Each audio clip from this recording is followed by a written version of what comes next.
रामाकृष्णा कला मंच परिवार के आप सभी सदस्यों का एक बार फिर हमारे चैनल मस्ती विद हस्ती कार्यक्रम के अंदर आप सबका बहुत बहुत स्वागत है। हम आप सभी गुना निवासियों का, आसपास के साथियों का और हमारे चैनल के सब्सक्राइबरों का एक बार फिर स्वागत करते हैं। और जैसा कि आपको पता है कि हर रविवार की तरह इस रविवार भी हम अपने वादे के अनुसार आपके बीच पहुंचे हैं।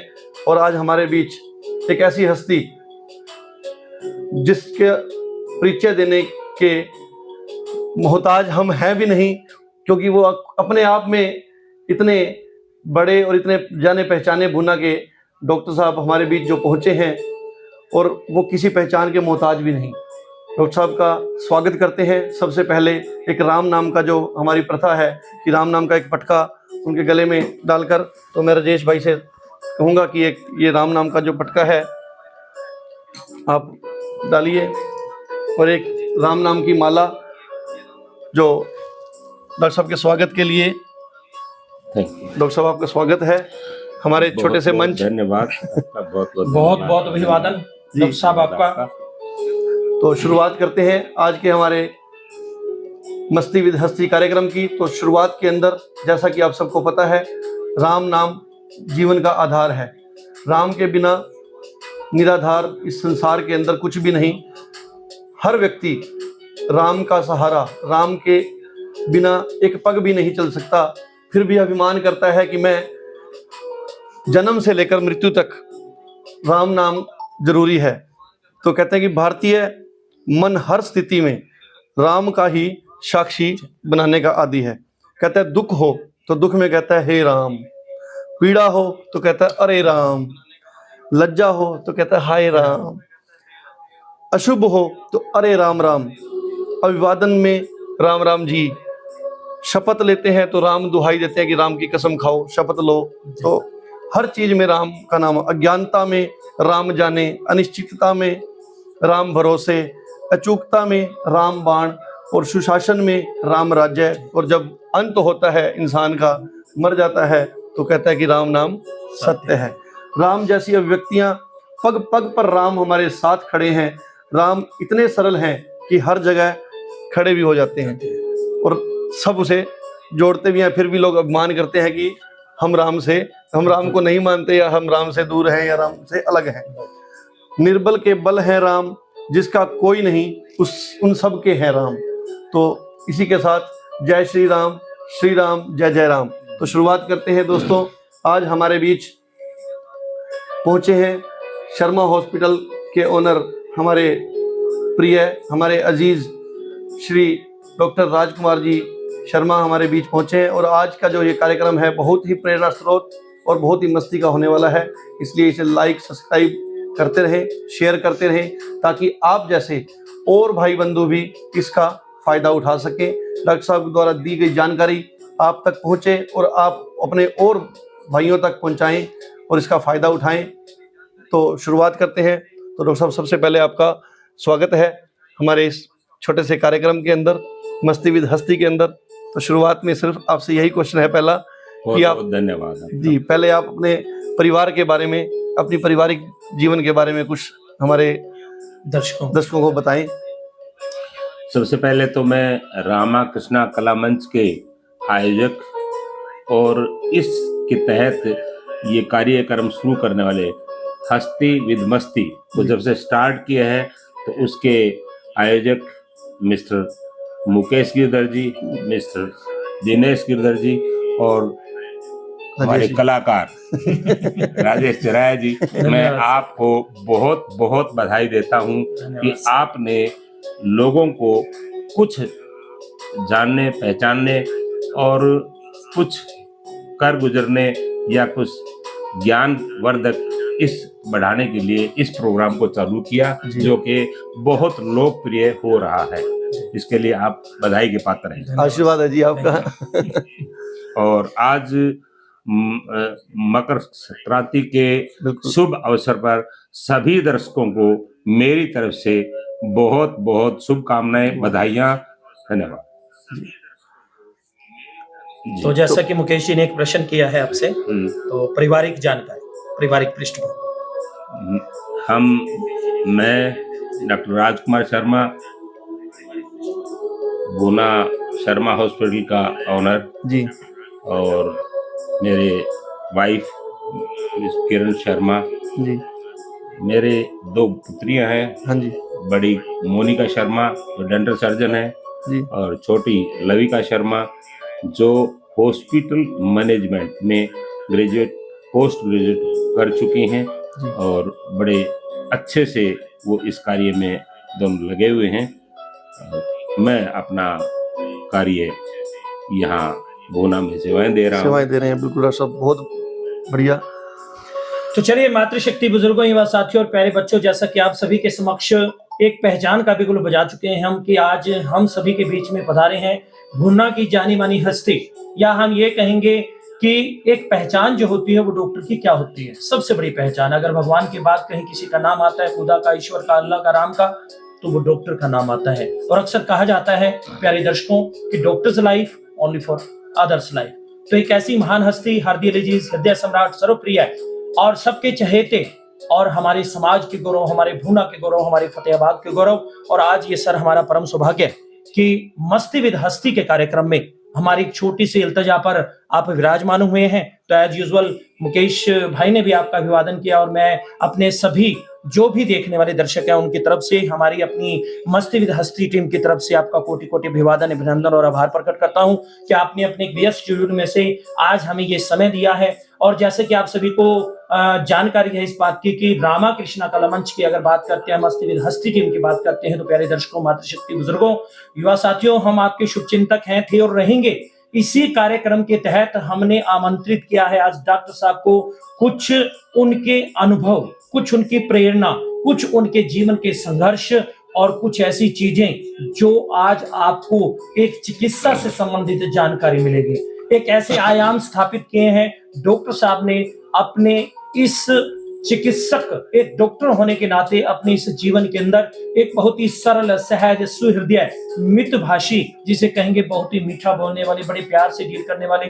और अक्सर एक ही चीज कहते हैं कि जो एक डॉक्टर होता है उसकी हंसी, उसकी मुस्कुराहट, उसकी बातें, उसका एक ऐसा अंदाज मरीज को आधे से ज्यादा ठीक कर देता है। तो ऐसी एक हस्ती हमारे बीच में विराजमान है, डॉक्टर राजकुमार जी शर्मा। जी हाँ, आप सभी की जानकारी के लिए डॉक्टर राजकुमार जी शर्मा, शर्मा हॉस्पिटल जो कि उकलाना रोड पर है, आप सभी वाकिफ हैं। और आज हमने इनको आमंत्रित किया है आप सभी को कुछ जानकारी दिलवाने के लिए, कुछ ऐसी चीजें जिनसे आप वाकिफ नहीं है, कुछ वाकिफ है, कुछ नहीं है।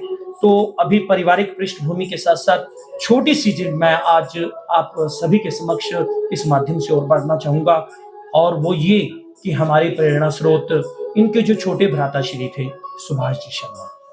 तो वो देखिए वक्त के हाथ में है, मिलना बिछड़ना ये जिंदगी की रीत रहती है, लेकिन वो भी एक ऐसे महानुभाव, एक ऐसे प्रेरणा स्रोत थे, क्या बताएं।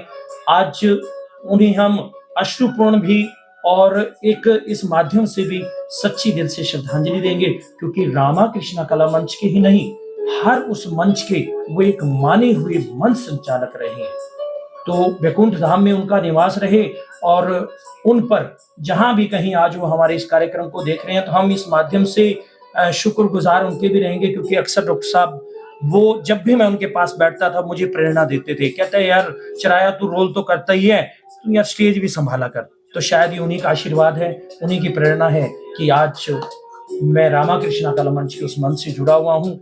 और आज भी ये जो प्रेरणा है शायद उन्हीं की मिली हुई है कि हमें ये कार्यक्रम करने की प्रेरणा मिली, और शायद उन्हीं का ही एक ऐसा कोई ख्वाब था हमारे माइंड में, जो आज डॉक्टर साहब को हमने अपने इस स्टूडियो में, अपने इस मस्ती विद हस्ती में आज के कार्यक्रम के संचालन के लिए आमंत्रित किया है।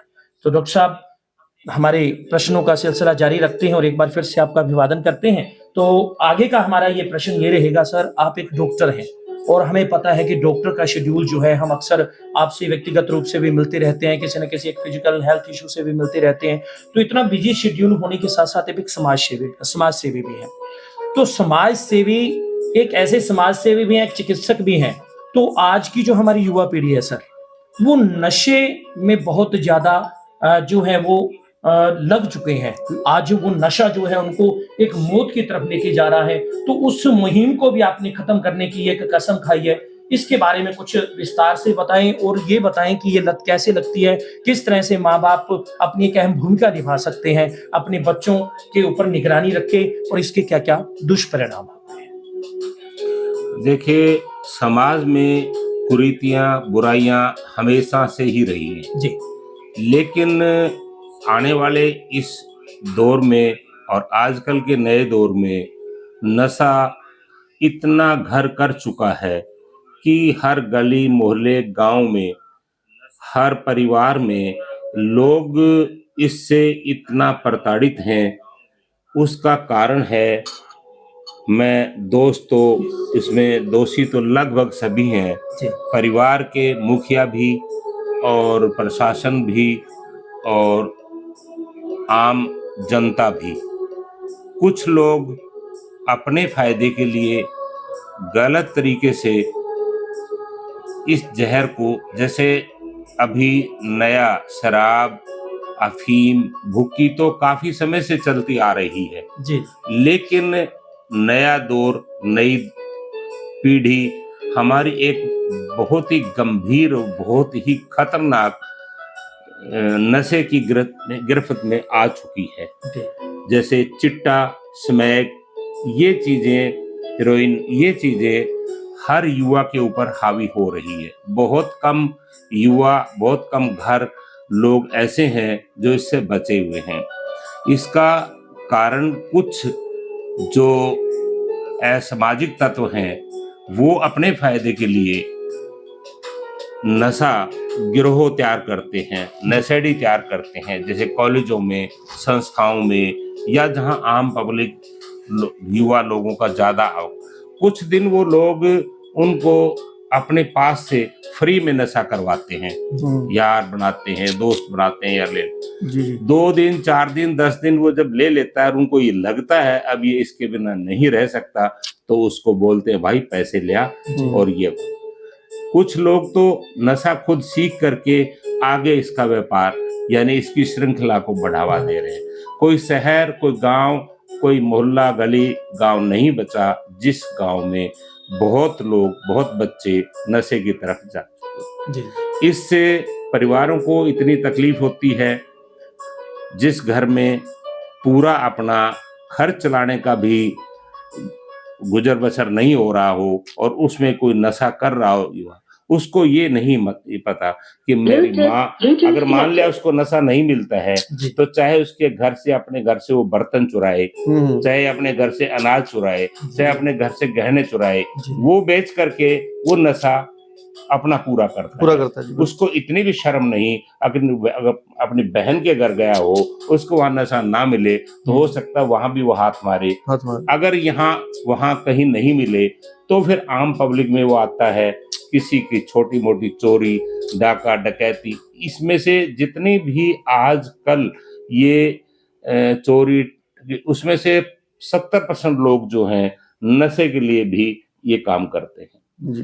अब आम पब्लिक, आम घर, आम लोग इससे इतना ज्यादा दुखी हैं कि हमारे पास चिकित्सा व्यवसाय के दौरान माँ बाप अपने बच्चों को लेके आते हैं, वो दुखी हैं, रोते हैं, जी हमारा घर उजड़ गया, मेरे बच्चे की शादी हुई थी, हमारी बेटे की बहू भाग गई, इसकी वजह से हमारा घर टूट गया, हमारे घर में जो हम खुशी थी वो गई, हमारा प्यार खुशी सब खत्म हो गया। तो ये चीज इतनी खतरनाक फैली हुई है। अब आते हैं इसके लिए कि क्या हो सकता है।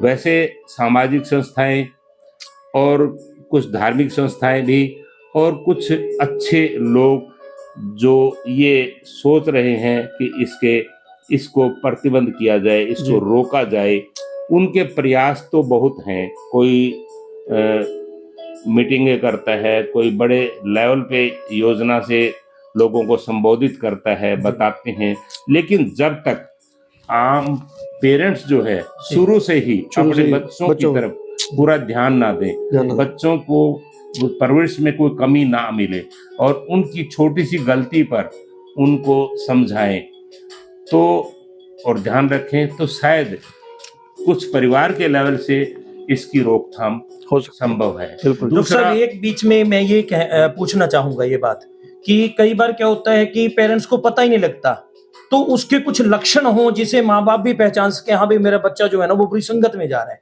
क्योंकि कई बार माँ बाप को भी नहीं पता चलता भी हाँ ये लक्षण किस चीज के हो सकते हैं। तो वो भी इंडिकेशन आज हमारे जो कुछ एक ऐसे माँ बाप हैं जिनके बच्चे कर रहे हैं ये नशा, तो उनको भी आइडिया हो जाएगा, वो भी लक्षण पहचान पाएंगे, हाँ बच्चा गलत संगत में जा रहा है। तो कैसे पहचानेंगे कि उनको ये प्रॉब्लम? देखिए सिंपल सी बात है जी कि अगर वो नशा कर रहा है तो आज नहीं तो कल, कल नहीं, वो कोई न कोई ऐसी गलती करेगा जो माँ बाप अगर न चाहते हुए उनको पता लग जाता है। बिल्कुल वो टाइम पे जहां जो काम करना है वो काम ना करे, जी जी जहां पैसे खर्चने के लिए दे देता वो और कहीं यूज कर ले। जी जी अगर किसी वो भी ना हो तो किसी यार दोस्त मित्र से वो पैसे उधारे मांग ले, वो घर आए कि आपके बच्चे ने पैसे लिए हैं, तो कहीं न कहीं उनको फिर उसकी हालात पे, उसकी जो रोजाना के उसके लक्षण हैं जी जी वो उठने में, बैठने में, बात करने में, वो सब बदल जाते बदल हैं। जाते हैं, तो बहुत जल्दी घर परिवार को पता लग जाता लग है। जाता है। नहीं तो कोई न कोई आके बता भी देता है कि आपका बच्चा गलत चल रहा है। पहली गलती तो परिवार से ही होती है, बिल्कुल। जी, शायद तो माँ बाप ही देते हैं जी, बिल्कुल। माँ बाप शय न दे करके उनकी हाँ, गौर करने में, गौर करने में, उनका हाँ। ध्यान करने में जो गलती हाँ करते बिल्कुल हैं। जी, बिल्कुल। तो हालांकि हर आदमी इतना व्यस्त है, वो अपने बच्चों पे अंधा विश्वास कर लेते हैं, हमारा बच्चा तो सही है, लेकिन वो बच्चे फिर भी गलती करते हैं। दूसरा, प्रशासन का इसमें बहुत बड़ा रोल है। अगर सरकार चाहे कि नशा बिल्कुल खत्म करना, तो दुनिया की कोई ताकत नहीं कि वो नशा जी लेंगे या बिल्कुल फैलेंगे। बिल्कुल ठीक है। सबसे पहले बेचने वालों पे, हाँ जी, हाँ जी। बेचने वालों के जो हौसले बुलंद हैं, जी जी वो अपना सारा सिस्टम फिट रखते हैं। वो न पकड़े जाएं, नुकसान ना हो, वो अपना इंतजाम रखते हैं। जी। तो इसमें बहुत कुछ लोग, मैं किसका नाम लूं, बहुत कुछ लोग लिप्त हैं। जी। और उस लिप्त, वो सिर्फ यही करप्शन अगर हमारे हिंदुस्तान से खत्म हो जाए तो शायद कुछ न कुछ नहीं, बहुत कुछ प्रतिबंध लगाया जा सकता है। और दूसरी बड़ी चीज है कि डॉक्टर साहब आप इस मामले में बहुत ज्यादा प्रयास कर रहे हैं। आपका भी समाज को बनाने में, नवयुवकों को इस लाइन में जाने से बचाने में एक अहम योगदान है। तो आप भी बहुत प्रयासरत रहते हैं अपने हॉस्पिटल के माध्यम से। तो आप कितने प्रयासरत कर रहे हैं और कितने आज तक केसेस जो हैं आपने बिल्कुल एकदम जो है उनका नशा छुड़वाया है? गिनती ही नहीं है। बहुत लोग हैं ऐसे, बहुत युवा हैं ऐसे जिनको नशा छुड़ाने के लिए हम बहुत प्रयास करते हैं। मुख्य प्रयास क्या है? दवाई तो कोई भी देगा, लेकिन दवाई देने से अकेला वो कोई नशा नहीं छोड़ेगा। जैसे आपको पीछे बहुत पहले की बात, हमारे स्वर्गीय चौधरी बंसीलाल जी हमारे मुख्यमंत्री थे हरियाणा के, उन्होंने हरियाणा में शराबबंदी की थी। तो शराबबंदी के बाद लोगों ने बाहर से शराब मंगवानी शुरू कर दी और अपने कुकर में बनाने शुरू कर दी, और अंगूठा दिखा रहे कि ले हम तो पिएंगे, रोक लेंगे। तो जबरदस्ती जो है वो उनको न, इससे अलावा अगर कोई सामाजिक संस्थाएं जो कोई सरकारी सिस्टम को इस तरीके से ग्रो करते कि लोगों को काउंसलिंग करते तो शायद कुछ फर्क पड़ता, साइकोलॉजिकली उनको रेडी करने की जरूरत। तो अब मैं जो है, एक मान लिया एक शराबी आता है, पहले तो उसको शराब से नेगेटिव, यानी कुछ दिन उसको शराब न पीने के लिए जो भी हमारा सिस्टम है इलाज का वो करते हैं। उसके बाद उसको ये बार बार दिन में 2 बार लगातार 5 दिन काउंसलिंग करते हैं। उसके दिमाग में चीज बिठाते हैं कि तुम कितने बड़े गलत रास्ते पे हो, तुम्हारी खुद की इज्जत मार्केट में नहीं है, तुम्हारे परिवार में नहीं है, तुम परिवार में, पंचायत में कोई बढ़िया बात कह दो तो तुम्हारा विश्वास नहीं, ये तो शराबी है, ये तो नशेड़ी है। तो तुम, इसके अलावा तुम्हारे बच्चे तुम्हारे से क्या प्रेरणा लेंगे? इसके अलावा तुम्हारे को हमारे शरीर के ऑर्गन, किडनी, टीबी, कैंसर, ये सब नशे से आपको और गंदी बीमारियां लग जाती हैं। इस टाइप, जब उसके दिमाग में इस टाइप से, इस तरीके से उसको झंझोड़ा जाए कि आत्मा को जगाया जाए, तो उसको समझ आ जाती है कि मुझे नशा नहीं लेना चाहिए। और इस प्रयास से बहुत लोग नशा छोड़ रहे हैं, दूर दूर से आकर के लोग नशा छोड़ रहे हैं। जबकि हमने कोई अभी नशा मुक्ति सेंटर नहीं बनाया हुआ। जो हमारी रेंज में आते हैं हम उनको जो आप ट्रीटमेंट कवर कर लेते हैं। तो मतलब अब आप देख ही रहे हैं सभी दर्शक, मातृशक्ति बुजुर्गों, युवा साथियों के डॉक्टर साहब बहुत अच्छी जानकारी हम लोगों के साथ बांट रहे हैं। तो आप भी ध्यान से सुने और विशेष रूप से ध्यान भी दें अपने बच्चों की तरफ। और जैसा कि मैंने आपको पहले भी बताया है, डॉक्टर साहब एक मल्टी टैलेंटेड डॉक्टर हैं। इनके यहाँ पर एक डॉक्टर चिकित्सक होने के नाते ये बहुत से अनेक कार्यों में कार्यरत रहते हैं। तो एक और अच्छी चीज के लिए हम अब यहाँ पर बात करने वाले हैं कि देखिए ये जिंदगी एक हादसों का दौर है, कभी कहाँ कौन सा हादसा हो जाए किसी को नहीं पता। तो डॉक्टर साहब जो सर्प है, सर्पदंश या सर्प काटने का भी एक प्रॉपर इलाज करते हैं, उसमें भी प्रभु राम जी की इन पर कृपा रही है और आज तक कामयाब रहे हैं। तो डॉक्टर साहब इस सर्पदंश की जो है कि जो भी ऐसे केसेस आए, इनकी प्रेरणा का स्रोत आप किसे मानेंगे, या जो आप एक डॉक्टरी लाइन से जुड़े हैं, इनमें आपको किसको क्रेडिट देते हैं और आपका प्रेरणा स्रोत कौन है और कितने सालों से आप ये अभ्यास पे हैं, मेडिकल प्रैक्टिस पे?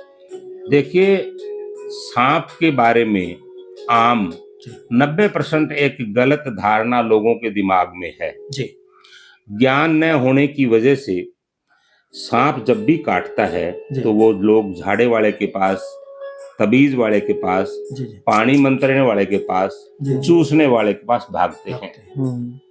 और उनमें से उनका रिजल्ट ये होता है कि 100 में से 95 लोग ठीक हो जाते हैं। जी। अब वो ठीक कैसे होते हैं? जबकि इन चीजों में, इन अंधविश्वासों में कुछ नहीं है। जी। लेकिन इसकी जानकारी लोगों को नहीं है। उसका कारण कि हमारे यहाँ 97% लोग सांप जो है वो जहरीले हैं ही नहीं। बिल्कुल 3% या 4% सांप ऐसे हैं जो जहरीले हैं। जैसे जो सांप काटता है और झाड़े वाले के पास चले जाते हैं तो वो उसको जो आत्मविश्वास है वो बढ़ जाता है। उसको लगता है मैं ठीक हो गया, मेरे को झाड़ा लग गया। अरे असल में तो सांप में जहर ही नहीं है, वो ठीक तो होगा ही।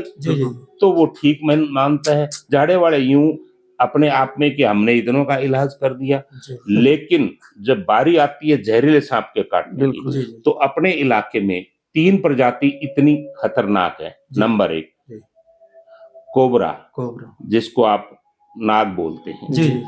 वो सांप जो है जहरीला है। जब वो काटता है तो कहीं झाड़े लगवा लो, कहीं मंत्र करवा लो।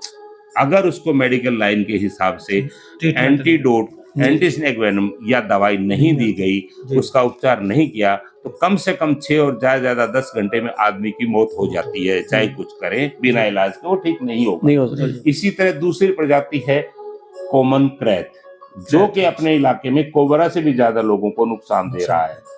कॉमन क्रैत अपने इंडिया का सबसे जहरीला सांप है, कोबरा से 5 गुना ज्यादा।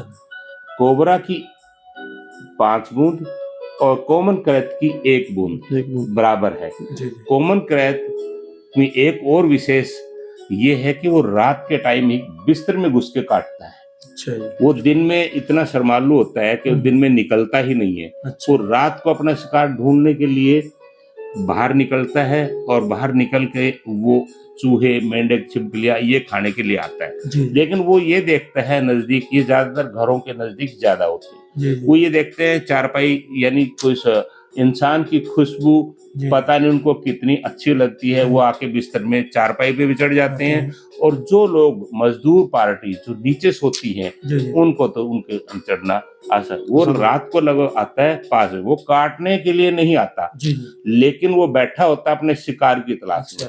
और जब वो बंदा हाथ पांव या कुछ उसको टच हो जाए तो तुरंत काट ले।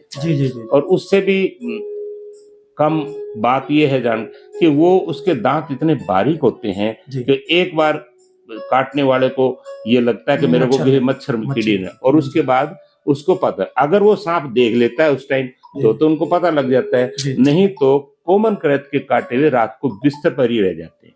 एक बात और पूछना चाहूंगा डॉक्टर साहब मैं आपसे कि मान लो अब जैसे ये चीज आती है कि मतलब एक मच्छर की तरह उनको फील होता है, तो फिर उसकी पहचान कैसे की जाए? क्या लक्षण होंगे कि उनको लगे? तीसरा सांप है अपना रसल वाइपर, वो भी कॉमन कर बहुत खतरनाक होता है। तो ये 3 सांप जो हैं अपने इलाके में इतने ज्यादा हैं, और इनका जहर उनके काटने के बाद अगर इंसान को मेडिकल सुविधाएं ना मिले तो इंसान की डेथ हो जाती है। और जो बिना जहर के सांप है उनके चक्कर में लोग, ये अंधविश्वास इतना फैला हुआ है कि लोग इस अंधविश्वास के चक्कर में मर भी जाते हैं। मेरे पास काफी ऐसे उदाहरण हैं जो लोगों को बताने के बावजूद भी उन्होंने गलतियां की। तो कितने केसेस अब तक आपके यहाँ पर बिल्कुल 100% हुए? मेरे पास 100% ही रिजल्ट रहा है। अच्छा जी। मैं आपने पूछा कि आपको इसकी जानकारी या इसकी प्रयासरत या इसकी प्रेरणा कहाँ से मिली? जी जी आप सभी लगभग जानते हैं मेरे मित्र अशोक कत्याल जी, जी जी 13-14 साल पहले उनके खेत में एक मुजरे को सांप ने काट लिया। रात को 11 बजे मेरे पास आया, जी उसने बांधे हुए थे, मैंने वो हटाए, उन्हें कुछ नहीं होगा। मेरी नजरों में भी यही था कि ये कुछ नहीं होगा, कुछ नहीं। लेकिन इसने जैसे पाँव को बांध रखा था, जी जी हटाने के 2 घंटे बाद वो इतना सीरियस हो गया क्या? कि मेरी जानकारी में, क्योंकि मैंने कभी लाइफ में सांप के इलाज को नहीं किया था, तो मैं उसको मेरे बड़ी जगह में लेके गया और वो वहाँ 4-5 दिन के बाद जो है वो ठीक हो गया। लेकिन उसको वहां तक पहुंचाने में हमें बड़ी दिक्कत आई क्योंकि वो लास्ट मोमेंट में ही पहुंचा था, लेकिन उसकी जान बच गई। मुझे उस दिन ये लगा कि अगर इस तरह तो हमारे पास साधन था, हमने पहुंचा दिया, इसको बचा लिया, तो क्यों ना अपने यहाँ भूना में भी एक ऐसा कार्यक्रम शुरू किया जाए कि सांप से लोगों को बचाया जाए। बहुत बढ़िया। मैं इसके बारे में जानकारी बिल्कुल जुटानी शुरू कर दी और मैंने सीनियर से भी, बुक से, मैं किसी मेडिकल कॉलेज में जाकर के सांप के इलाज के लिए सीख के नहीं आया था। मेरे को ये लगन थी कि मुझे सीखना है, करना है, और परमात्मा ने एक दिन मेरी आवाज को सुन लिया, मेरे को एक ऐसा केस दे दिया। आज से काफी साल पहले सिविल हॉस्पिटल यानी गांव खासा में एक मरीज को 5 बजे सांप ने काटा है। 6 बजे वो झाड़े वाले के पास गया, वहां उसकी हालत बिगड़ गई, तो अपने भूना के सिविल हॉस्पिटल उसको दाखिल करा दिया गया। वहां पर अपने 3 डॉक्टर थे, डॉक्टर चंद्रभान जी, कंबोज साहब और गोयल साहब। वो चंद्रभान जी उसको अटेंड कर रहे थे, लोगों की भीड़ थी। 7 बजे से 8 बजे तक वो उनका इलाज करते रहे। 1 घंटे के बाद वो हालत खराब हो गई। डॉक्टर साहब को ये नजर आया कि इसको वेंटिलेटर की जरूरत है। डॉक्टर चंद्रभान जी को, उनको सबको पता था कि भूना शर्मा हॉस्पिटल में डॉक्टर राजकुमार के पास ये इंतजाम है। बिल्कुल। यहाँ अपने 4th क्लास एक रहते थे खान साहब, उन्होंने पेशेंट को गोदी लिया। डॉक्टर चंद्रभान ने गाड़ी अपनी में डाल के मेरे पास लेके आई। वो बैड लक कहूँ या गुड लक कहूँ कि वो जब आया है, डॉक्टर साहब के फटाफट इसको वेंटिलेटर लगाओ। लेकिन मैंने जब डॉक्टर साहब बड़े परेशान से थे, हो ही जाता है ऐसी पोजीशन में, तो उसकी पल्स देखी तो पल्स बंद थी। मैं कहा डॉक्टर साहब ये तो जा चुका है, पुतली फैल चुकी है। तो बोल देखो, उन्होंने कहा आप लगाओ यार, अभी इसने सांस लिया है। CPR किया, वेंटिलेटर लगाया, लाइफ सेविंग मेडिसिन स्टार्ट की। 15-20 मिनट की कबड्डी के बाद वो उसकी हार्ट बीट चल पड़ी और वो, लेकिन वो कोमा में चला गया। कोमा में था जब ऑक्सीजन नहीं मिली ब्रेन को, ब्रेन जो है ना कोमा में चला गया। मैंने ये सोचा कि रोजाना पिछले लायंस क्लब से जुड़े हुए हैं, सेवा कार्य तो करते रहते हैं। असली सेवा का हकदार तो ये है। वो बिहारी मजदूर था, 1 रुपया उसके पास था नहीं, और भूना में मेडिसिन नहीं थी। 4 इंजेक्शन थे, सिविल हॉस्पिटल में दे दिए गए थे। मैंने अपने हिसार से किसी मेडिकल हॉल फोन किया कि आप एंटी स्नेक वन लेके फटाफट आ जाओ।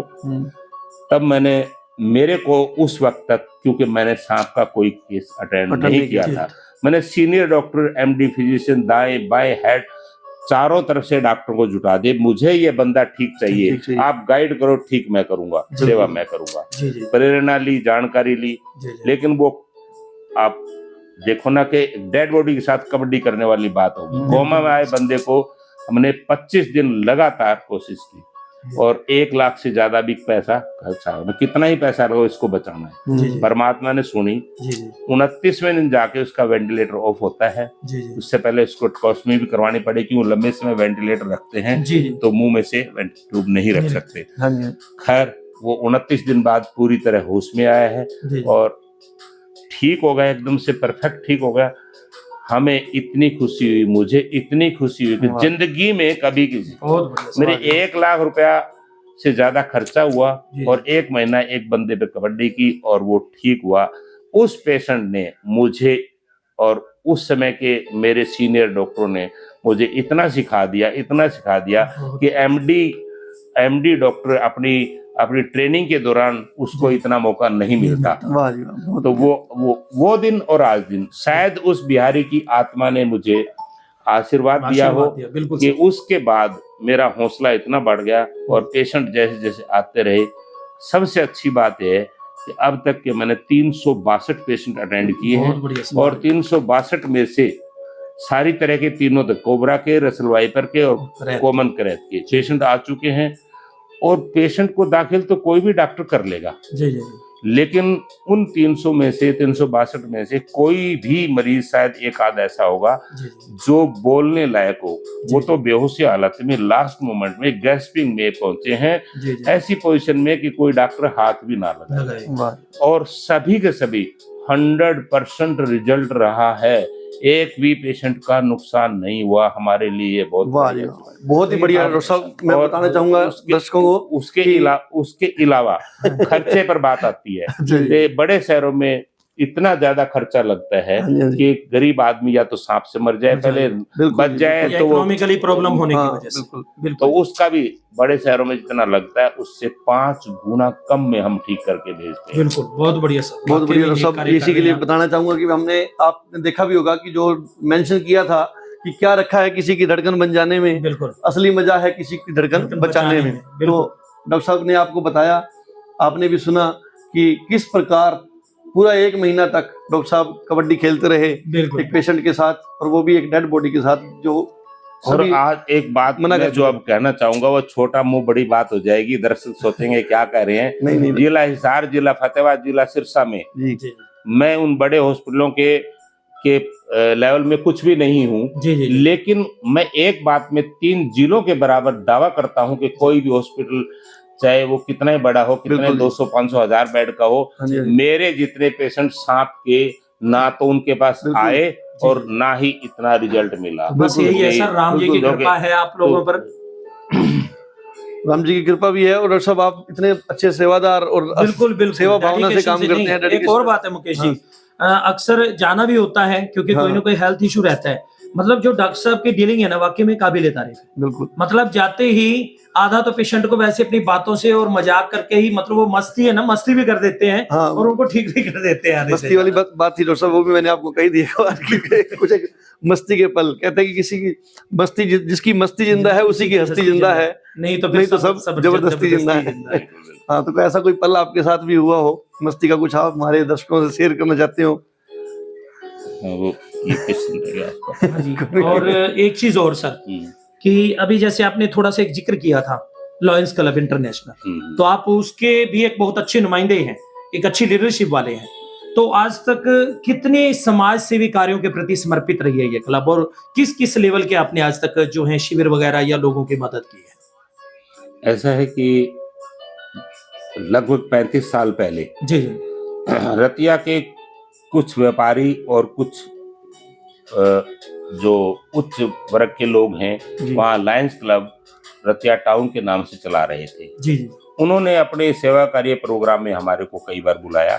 जी उनसे मुझे प्रेरणा मिली कि क्यों ना भूना में भी एक क्लब बनाया जाए। तो मैं अपने साथियों को जोड़ करके और लायंस क्लब भूना का यहाँ पे स्थापना की, जी। यानी कि मैं भूना लायंस क्लब का फाउंडर हूँ। अरे और उसके जो आज मेरे जो साथी शुरू में जुड़े थे उनमें से मैं अशोक कत्याल जी और मैं 2 ही हैं, जी। बाकी सारे साथी जो हैं नए हैं, लेकिन सभी साथी आज भी पूरे जोर शोर से बड़े कार्य समर्पित कर है रहे सर, बहुत मानने समर्पित वाली है। बात है। अभी हाल ही में आपका एक ब्लड डोनेशन कैंप भी लगा था यहाँ अनाज मंडी के अंदर, तो वाकई में बहुत समर्पित है। और अब तो चलो आंखों का कैंप जो है, तो उनसे यही प्रेरणा मिली थी कि अपने लिए तो हर इंसान काम इंसान, करता जी है, बिल्कुल लेकिन देश के लिए, लोगों के लिए या जरूरतमंदों के लिए जो काम करे उससे दिल को इतनी खुशी मिलती है। जी। कोई पल था शुरू में जब आंखों के ऑपरेशन 7 दिन में संपन्न होते थे। जी जी पहले उनकी स्क्रीनिंग होती थी और उसके बाद उनका ऑपरेशन होता था, जी। उनका रोज पट्टियां बदली जाती थी और 7वें दिन उनको डिस्चार्ज किया जाता था टांके खोल करके। जी जी आज तो 1 घंटे बाद आप ऑपरेशन करवा डिजिटली के हो गया सर सब। तो यहाँ धर्मशालाओं में हमारा कोई दिन याद है, पुराने साथी जितने जो कुछ छोड़ गए, कुछ नहीं रहे, तो हम धर्मशाला में कैंप लगाते थे। जी जी हिसार के डॉक्टर, फतेहाबाद के डॉक्टर जब आते थे तो स्क्रीनिंग के बाद तो उनमें से लगभग एक कैंप में 100 के लगभग लोग जाते थे। 100 लोगों में हमारे को देखने में ये मिलता था कि 10% बुजुर्ग ऐसे होते थे जिनकी औलाद आकर के पूछती भी नहीं थी, जी जी और वो सारे बुजुर्ग उस हमारे प्रोग्राम से इतने खुश होते थे, जी जी इतना आशीर्वाद देते थे, इससे दिल को हौसला मिलता था। था।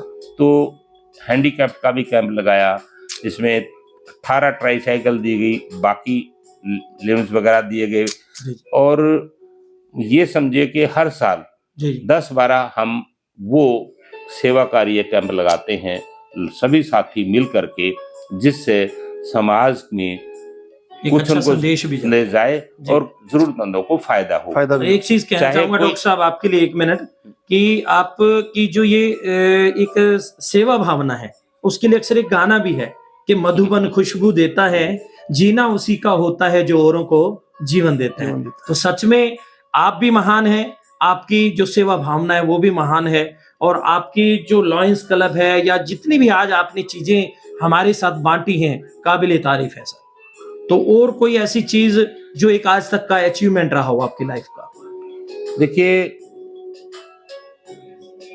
ये आपने पूछा नहीं था। हाँ जी, ये तो यही चीज मैंने आपको पहले कही थी, उसमें आपने बीच में ही छोड़ दिया कि जो इस लाइन में आप आए हैं, जो एक मेडिकल लाइन से जुड़े हैं, इसमें आपको कितने वर्ष हो गए हैं लगभग, और क्रेडिट किसको देंगे, कौन प्रेरणा स्रोत रहे जिन्होंने आपको एक ऐसी मतलब समाज सेवा से या लोगों की सेवा से जोड़ा और आपको एक ऐसा है समर्पित चिकित्सक बनाया? ऐसा है, हमारे परिवार के मुखिया जी मेरे ताऊ जी, जी जी स्वर्गीय वैद्य कांति चंद्र जी, जी जी जो उकलाना में थे, जी उन्होंने 1935 में हिंदुस्तान आजाद होने से पहले चिकित्सा कार्य शुरू कर दिया था। वेरी गुड, बहुत बढ़िया। और वो इतने, उनका यश कीर्ति इतना था जी। कि उस इलाके दूर दूर 100-200 किलोमीटर तक नहीं था, उन जी। दिनों सड़क नहीं होती थी। जी तो ताऊ जी के इस यश कीर्ति और सेवा भाव देख करके मुझे ये लगा कि मुझे इस लाइन में आना चाहिए। बिल्कुल। मैंने हाई स्कूल परीक्षा पास करके जी ताऊ जी से जब इस विषय में बात की, जी तो उन्होंने कहा, बेटा तू छोड़, मेरे पास आ जा। अरे वाह, बहुत बढ़िया। मेरे को उन्होंने 7 साल पढ़ाया अरे वाह, और मेरे को आयुर्वेद में ग्रेजुएशन करवाई, जी। मेरा रजिस्ट्रेशन करवाया। जी उसके बाद 4 साल अपने साथ मेरे को Practice काम करना। सिखाया, जी जी प्रैक्टिस में प्रॉपर सब कुछ सुना। जी जो उन्होंने हमारे को चीज दी, जी। किसी भी पोस्ट ग्रेजुएशन करने वाले डॉक्टर को भी वो विरासत में नहीं मिलती। मिलती, जो उन्होंने हमारे को विरासत में दी। अनुभव होते हैं बुजुर्गों और के पास। उसके बाद उन्होंने 16 मई 84 को आपके भूना में जी जी आपके भूना में मेरे को यहाँ मेरे चिकित्सा व्यवसाय के लिए जी जी अपने कर कमलों से मुझे यहाँ शुरुआत करवाई और जी। मुझे आशीर्वाद दिया। जी और उन्हीं की प्रेरणा से, उन्हीं के पद चिन्हों पे चलते हुए मैं आज 40 साल से आपके शहर में गुना सेवा कार्य कर रहा बहुत हूँ। बढ़िया सर, सैल्यूट। और उसमें उन्होंने कहा कि आपने कई बातें जो उन्होंने हमारे को जो रोज काम आती हैं, जी जी और एक आपको बताऊं कि जी जी 40 साल में शायद कोई शख्स ऐसा होगा जी अपने 50 गांव में और पूरे भूना में जी जो मेरे को ये उलामा दे सके कि हम रात को 2 बजे आए थे, 3 बजे आए थे, 4 बजे आए थे, डॉक्टर उठ के नहीं आया। बहुत बिल्कुल, शायद ही dedicated मैंने है। आज तक ऐसा मौका ये नहीं समर्पण दिया। है सर, आप तो वाकई में। ये उन ताऊ जी की प्रेरणा थी बहुत कि किसी को आए हुए को आपने वापिस नहीं वो आना। नाराज नहीं नहीं करना, हाँ, बिल्कुल। या अपना लालच में, चाहे मैं सोया हुआ हूँ या ना सोया हो, मेरी नींद हो या मैं काम में व्यस्त हूँ या मुझे प्रॉब्लम, लेकिन मरीज या कोई इलाके का इंसान ये नहीं कह सकता कि बिल्कुल हम आए थे रात को और आप 2 बजे उठ के नहीं आए। बिल्कुल तो मैं मेरी तरफ से हर इंसान को जितना कोऑपरेट कर सकता हूँ मैं बिल्कुल। कर रहा हूँ। किसको रास आता है ना आता है अलग बात है, वो हर वक्त आदमी की बात होती है सर, हर आदमी वो की वक्त सोच बिल्कुल अलग होती है। बिल्कुल जी। और सबसे बड़ी चीज सर, आप ही की प्रेरणा आपके स्टाफ में भी है, वो वाकई में बहुत डेडिकेटेड है, समर्पित है, आपकी हर एक चीज को वो फॉलो भी करते हैं, ऐसी बात नहीं है। तो मुकेश जी, कोई प्रश्न आपकी तरफ से हो? डॉक्टर साहब आप बताइए मस्ती के बारे में। यूं है कि अब तो जो है ना, क्योंकि मैं तो मेरे व्यवसाय में इतना जुड़ा रहता हूँ जी कि मस्ती वस्ती वाले प्रोग्राम में नहीं, अनुभवी बहुत है आप। फिर भी ना नहीं, कुछ सर एक्चुअली क्या है कि सर अपने स्वभाव से, जैसे अपनी रामलीला, बातों से, पहले मैं रामलीला की बात लेता हूँ, जी, जी, उसके जी। बाद मैं प्रैक्टिस में हुए 1-2 छोटी मोटी बातें आपको बताता हूँ। जी जी आजकल तो छोटा बच्चा भी इतना समझदार है बिल्कुल सर, कि वो एक पोस्ट ग्रेजुएट को भी पीछे छोड़ छोड़ देता देता है। है। लेकिन कुछ समय ऐसा था, मैं यहाँ की धुनी 40 साल 45 साल पहले की बात करता हूँ, जी जी जब मैं ताऊ जी के साथ वहाँ काम करता था, जी। तो लोग कुछ बुजुर्ग जो आज नहीं रहे जी। बोले होते थे, हाँ जी, हाँ जी जी। जी तो क्या था कि दवाई उन दिनों पुड़िया बना के देते थे। जी हाँ सर। जी, ताऊ जी को वो वैद्य जी ने जब दवाई दी 5 दिन की, तो 15 पुड़िया बना के दी जी कि भाई ये एक सुबह एक दोपहर शाम को ले लेना। हाँ, तो 5 दिन बाद जब आए भी, और इन्हें पूछा भी क्या हाल है, बोला जी डॉक्टर साहब ठीक तो सू पर पुड़िया ना दियो मुड़कर न मैंने।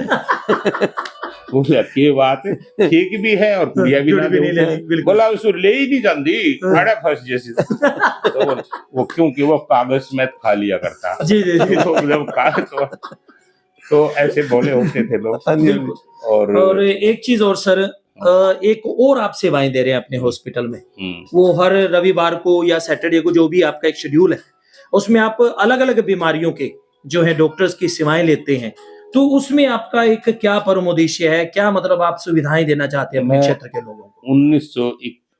1993 में मैंने नई बिल्डिंग बनाई थी। जी जी उस वक्त के बाद से अब लगातार जी बीच में 1-2 साल डिसकंटिन्यू रहा होगा। पहले फतेहाबाद के सर्जन, लेडी डॉक्टर, आंखों के डॉक्टर और हड्डियों के डॉक्टर सर्जन आते रहे जी और 3 साल वो लगातार आए। जब उन्होंने अपना आना या वो बिजी हो गए ज्यादा, तो हिसार सीएमसी से 4 डॉक्टर आते रहे। जी जी उसमें लेडी डॉक्टर और हड्डियों के सुपर स्पेशलिस्ट और चेस्ट डीएम, बच्चों के डॉक्टर, वो सब लोग आते रहे 2 साल तक। उसके बाद फिर फतेहाबाद से ये डिसकंटिन्यू हुए, तो फिर कुछ गैप रहा। अब फिर जो है ना सर्वेस हॉस्पिटल से doctor Abhishek Gupta ji DM cardiologist पिछले जी। 2 साल से आ रहे हैं। पहले वो रविंद्रा में थे, तो जी, वो जी। अपनी सेवाएं दे रहे हैं। जी, जी और स्किन स्पेशलिस्ट अनूप गोयल जी, वो पिछले 6 साल से लगातार सेवाएं दे रहे हैं। हाँ जी। डॉक्टर अमन मेहता जी मानसिक रोग विशेषज्ञ, वो पिछले 1.5 साल से सेवाएं दे रहे हैं। इसका एक उन लोगों को तो ये है कि उनका यहाँ आकर के काम करने का मौका मिलता है, और हमारे यहाँ इलाके में लोगों को दूर नहीं जाना पड़ता सलाह के लिए, यहीं से लोगों का बेनिफिट होता है। उसमें हमारा कोई कुछ लेना देना नहीं होता। जी जी। उनमें वो आए और देख के उनको जाते हैं, तो उनके साथ ही उनका मतलब ये भी आप एक समाज सेवा ही कर रहे हैं समाज कि सेवा जो बाहर नहीं जा सकते, इकोनॉमिकली थोड़ा सा वीक सेक्शन होता है, तो उनको भी आप यहाँ पे ये सुविधाएं दे रहे हैं। वो और वो जो कैंप भी लगा रहे हैं डॉक्टर साहब, आप कितने कैंप आज तक लगा चुके हैं? मैं उसके बारे में भी हाँ, थोड़ा- आंखों का कैंप जो है वो तो हाँ जी। उस समय जब यहाँ बनाया करते आंखें, हाँ जी, तो उस समय तो ये समझ लीजिए 50 से ज्यादा तो हम एक कैंप में 70, 80, 100 तक लोग होते हाँ जी, थे। हाँ जी। और कोई साल ऐसा नहीं ब्लड डोनेशन कैंप जो है ना नहीं लगाया हो किसी साल। बाकी जरूरतमंद बच्चों को स्वेटरें, जूते हाँ या जी। बुक्स वगैरह या पौधारोपण हाँ, या रिफ्लेक्टर वगैरह लगाने वाला। हाँ, रिफ्लेक्टर, रिफ्लेक्टर। हाँ, बिल्कुल। तो जहाँ ये जरूर समझे कि ये कैंप लगाना, गरीबों को कंबल बांटना, जी, जी। ये स्वेटर बांटना, ये चीजें लगातार हम, या मेडिकल चेकअप कैंप, दवाइयाँ फ्री देना, फ्री चेकअप करवाना, तो वो इसमें बहुत अनुभव भी रहे हैं। सुभाष के समय की बात है, जी जी 6 लेडी डॉक्टर, 2 अल्ट्रासाउंड टेस्ट, यानी 50 लोगों का स्टाफ था। और हमने एडवर्टाइजमेंट 1350 रजिस्ट्रेशन हुई, जी जी जी। जो कि पूरे देख नहीं पाए, अरे 2 वाह, दिन तक बहुत चलाना पड़ा। वाह जी। और इस तरह हर साल हमारे लायंस क्लब की मीटिंग के दौरान हम डिसाइड करते हैं, मैं उनसे मिलकर ही कैंप लगाता हूँ, जी। और समाज को कहाँ और किस तरीके से हम फायदा दे सकते हैं, वो हमारी सोच रहती है। बिल्कुल जी। और एक चीज और पूछना जो है आपसे जानना चाहूंगा दर्शकों के लिए भी, कि आप बाल रोग विशेषज्ञ भी हैं, तो जैसे आपको पता है आजकल सर्दी का बहुत मौसम है, तो कोई ऐसे छोटे छोटे टिप्स जैसे वो बच्चों को थोड़ा ज्यादा अच्छी केयर कर पाए, कोई ऐसे टिप्स हो, जैसे सर्दी लग जाती है, चेस्ट वगैरह रुक जाती है, तो ऐसे कोई टिप्स हो जो घर बच्चे की ज्यादा केयर हो पाए, या कोई ऐसे आप बताएं, कोई ऐसे तरीके हो बच्चे जो की पहली नुस्खे हों? डॉक्टर तो बच्चे की माँ होती माँ है। होती है जी अगर उनका रख रखाव रखें, जी जी ध्यान रखें, सर्दी से बचाएं, जी। तो इतनी नौबत नहीं नहीं आती। अगर फिर भी तकलीफ हो जाए तो उनको तुरंत दिखा देना चाहिए। जी। आजकल वो नियम गए कि हरड़ पीस के पिला दो, जायफल पीस के पिला दो, जी जी ये चीजें अब काम इतना नहीं करती। क्यों, हमारी बुजुर्ग माताएं जो दादियां थी उनको बहुत नॉलेज थी, वो करती थी और ठीक भी होता था। लेकिन आजकल ना तो वो कर पाती हैं और ना ही वातावरण भी बदल गया सर। कुछ डॉक्टर साहब तो बच्चे भी उनको- तो छोटी सी उम्र में जाने लग गए हैं स्कूलों में, नहीं तो पहले तो 5-5 साल तक घरे खेलते थे। तो शुरुआत तो देखो हमारे परिवार से ही हुई हाँ जी। कि जो दादियां माताएं जो उस समय बना के घरेलू नुस्खे देती थी, उनमें दम होता था, उनकी रुचि होती थी, उनको जानकारी होती थी। इस विषय में मैं एक बात बताऊंगा कि जानकारी, जिनको जानकारी नहीं होती तो देसी दवाइयां भी काम नहीं करती। मेरे गुरुजी मेरे से दवाइयां मंगवाते थे, 25 चीजें मंगवाई, उनको चेक करते, 3 एक तरफ रख दी, 2 एक तरफ, 3 तो वो 25 में से 6 गलत, ये गलत है, इनको वापस करो। इनको नॉलेज थी कि ये खराब हो चुकी है, दवाई काम नहीं, रॉ मटेरियल में दम नहीं होगा। तो इसी तरह अगर बच्चों के लिए हो या बड़ों के लिए हो कि किसी भी जैसे विशेषकर बच्चों बुजुर्गों को ज्यादा प्रॉब्लम होती है, तो उनमें इतना इंतजार उनको नहीं करना चाहिए। संबंधित स्थानीय जहां भी उनको उचित लगे वहां दिखाना चाहिए और इलाज लेना चाहिए। केयर ही इलाज है, माँ सबसे बड़ी डॉक्टर है। जी।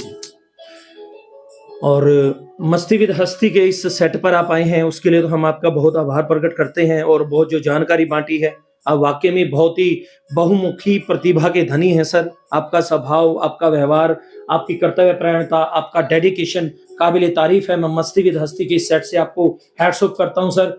और प्यारे दर्शकों, मातृशक्ति बुजुर्गों युवा साथियों और प्यारे बच्चों, जैसा कि आज आपसे डॉक्टर साहब ने बहुत सी चीजें जो हैं आज आपसे हमने मुखातिब करवाया है, रूबरू हुए हैं, तो सर इस मंच के, इस मस्ती विद हस्ती के माध्यम से कोई एक स्पेशल संदेश, ये हमारी परंपरा है, क्योंकि हम कोई ना कोई संदेश ही दिलवाते हैं जो भी हमारे यहाँ पर अतिथि आते हैं। तो कोई ऐसा संदेश देना चाहिए आप अपने प्रोजेक्ट का, पहले तो मैं जो भी नशे का है या कोई भी है। सबसे पहले तो मैं आपके दर्शकों को ये बताना चाहूंगा कि जो रामाकृष्ण कला मंच की तरफ से हस्ती मस्ती का जो प्रोग्राम आपकी सहयोगी टीम ने जो दिया है लोगों को, सब लोग इसका फायदा उठाएं, देखें, सुझाव दें।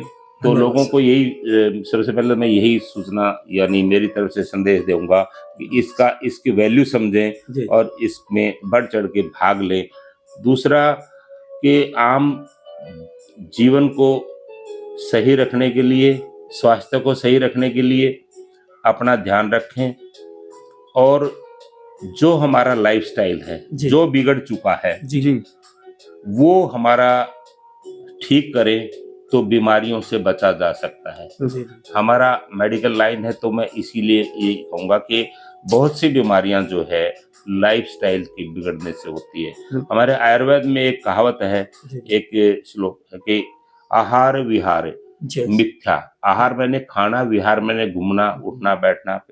ये जब अपने सिस्टम से बिगड़ जाते हैं तो बीमारियों का आगमन हो जाता है। तो बीमारियों से बचने के लिए अच्छी डाइट, अच्छा खाना, अच्छा समय पे उठना जागना, समय की बचत करना, अपने समय को अच्छे कार्य में लगाना, अपने अलावा जिसका कुछ भला कर सकते हो वो भला करें और जिसकी सहयोग कर सकें सहयोग करें। किसी के साथ दुष्भावना ना रखें, प्यार बढ़ाएं, प्यार से रहें। जिंदगी बहुत छोटी है तो इसका सदुपयोग करें। लोग भूल गए हैं कि हमें मरना भी है, इसलिए वो गलतियां हुई। जिनको ये पता है कि हमें एक दिन जाना है तो शायद वो गलतियां नहीं करेंगे। तो छोटे से जीवन में अच्छाइयों के लिए प्रयासरत रहें।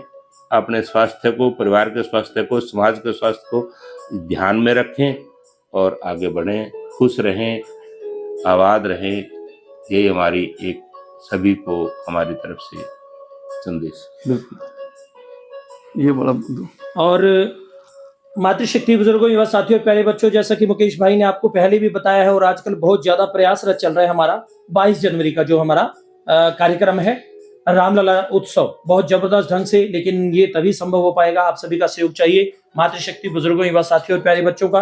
तो एक बार फिर हम ये घोषणा इस मंच के माध्यम से, मस्ती विद हस्ती के कार्यक्रम के माध्यम से कर रहे हैं कि आप 22 जनवरी को अवश्य पहुंचे, जरूर पहुंचे। पहले रामलला का जो है अटूट लंगर चलेगा, उसके बाद बहुत ही अच्छा और भव्य कार्यक्रम होने वाला है। आप आइए, आपके बिना हर चीज जरूरी है, क्योंकि आप ही ने हमारे कार्यक्रम को आबाद करना है, आप ही ने कामयाब करना है। आए, राम जी का आशीर्वाद लें, पुण्य के भागी बने। तो एक छोटा सा जो इनविटेशन है डॉक्टर साहब, ये आपके लिए भी है। तो हम मस्ती विद हस्ती के माध्यम से रामाकृष्ण कला मंच के पूरे परिवार की तरफ से आपको आमंत्रित करते हैं कि आप भी 22 जनवरी को हमारे इस कार्यक्रम में आपने मुझे अवश्य बुलाया और हमारा स्वागत किया, इस लायक समझा, इसके लिए आपको धन्यवाद। Always sir, welcome always. हाँ जी मुकेश जी, आगे की कार्यक्रम। साथियों, आज का आपने देखा कार्यक्रम कितना बढ़िया और कितना प्रेरणादायक था। डॉक्टर साहब ने अपनी जो जीवन की जितने भी अनुभव थे आपके साथ साझे किए। तो आप आशा करते हैं कि आपने इससे बहुत कुछ सीखा होगा और अपने जीवन में इसका प्रयोग करेंगे। तो इसी के साथ आज का हमारा जो कार्यक्रम है यहीं समाप्त करते हैं, आपसे विदा लेते हैं।